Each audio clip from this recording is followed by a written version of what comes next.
విష్ణుమూర్తి యొక్క విభూతులైన శంఖచక్రాలు, శేషుడు, వనమాలిక మొదలైనవి భూమిపై జన్మించి మహాభక్తులుగా జీవించారు. అటువంటి వారు 12 మంది ప్రసిద్ధులున్నారు.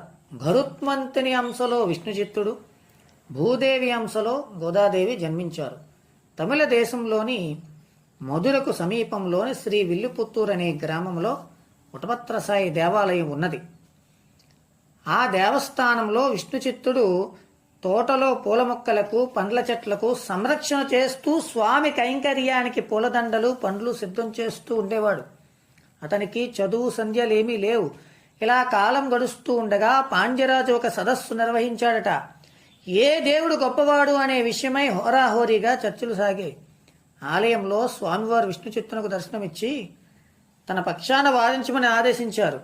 అక్షరమైనా చదువురాని విష్ణుచిత్తుడు కంగారు పడుతూ ఉంటే స్వామి బుజ్జగించి కోపగించి వాదనకు పంపాడట.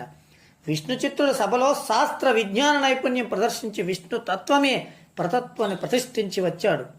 తరువాత స్థితప్రజ్ఞుడై మహాభక్తుడిగా రాణించాడు. అలా మరి అతనికి తులసి గుబురుల మధ్య ఒక శిశువు దొరికింది.